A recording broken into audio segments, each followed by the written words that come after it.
"I swore to keep you safe," the wench said stubbornly. "I swore an oath." Naked, she raised her hands to Jaimes. "Sir, please, if you would be so good." The steel links parted like silk. "A sword," Brian begged, and there it was, scabbard, belt and all. She buckled it around her thick waist. The light was so dim that Jaimes could scarcely see her, though they stood a scant few feet apart. In this light, she could almost be a beauty, he thought. In this light, she could almost be a knight. Brian's sword took flame as well, burning silvery blue. The darkness retreated a little more.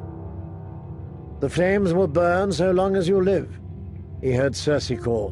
"When they die, so must you." "Sister!" he shouted. "Stay with me! Stay!" There was no reply but the soft sound of retreating footsteps. Brian moved her longsword back and forth, watching the silvery flames shift and shimmer.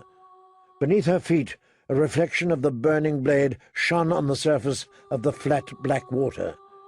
She was as tall and strong as he remembered, yet it seemed to Jaimes that she had more of a woman shape now. "Do they keep a bear down here?" Brian was moving, slow and wary, sword in hand, step, turn, and listen.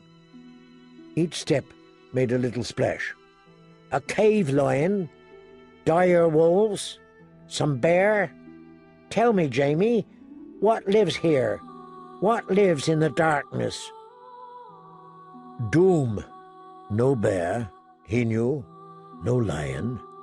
Only doom. In the cool silvery blue light of the swords, the big wench looked pale and fierce. "I must like this place. I'm not fond of it myself."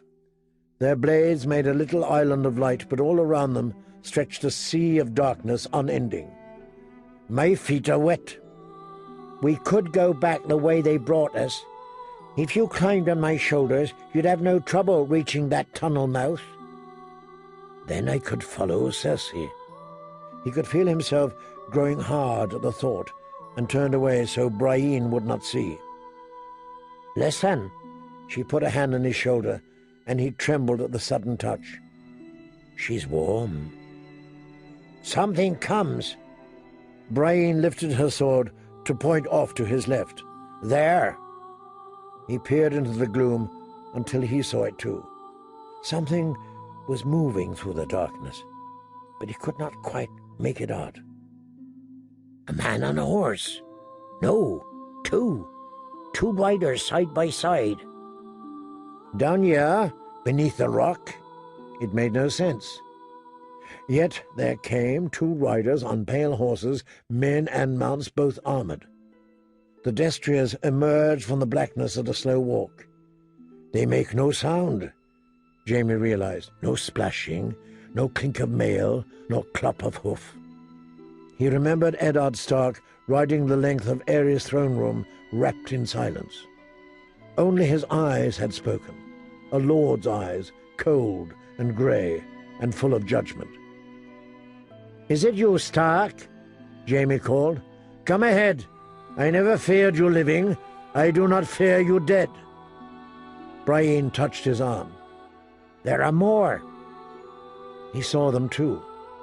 They were armoured all in snow, it seemed to him, and ribbons of mist swirled back from their shoulders. The visors of their helms were closed, but Jaimes Lannister did not need to look upon their faces to know them. 5 had been his brothers: Oswald Went and John Derry, Lewin Martell, a Prince of Dawn, the White Bull, Gerald Hightower, Sir Arthur Dane, Sword of the Morning. And beside them, crowned in mist and grief, with his long hair streaming behind him, rode Rhaegar Targaryen, Prince of Dragonstone and rightful heir to the Iron Throne. "You don't frighten me," he called, turning as they split to either side of him. He did not know which way to face. "I will fight you one by one or all together. But who is there for the wench to duel? She gets cross when you leave her out." "I swore an oath to keep him safe," she said to Rhaegar's shade. I swore a holy oath." "We all swore oaths," said Sir Arthur Dane, so sadly. The shades dismounted from their ghostly horses. When they drew their long swords, it made not a sound. "He was going to burn the city," Jaimes said, "to leave Robert only ashes." "He was your king," said Derry. "You swore to keep him safe," said Went. "And the children, them as well," said Prince Lewin. Prince Rhaegar burned with a cold light, now white, now red, now dark. "I left my wife and children in your hands." "I never thought he'd hurt them." Jaime's sword was burning less brightly now. "I was with the king." "Killing the king?" said Sir Arthur.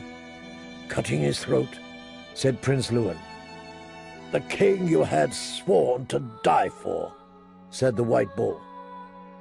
The fires that ran along the blade were guttering out, and Jaime remembered what Cersei had said. "No!" Terror closed a hand about his throat. Then his sword went dark, and only Brienne's burned, as the ghost came rushing in,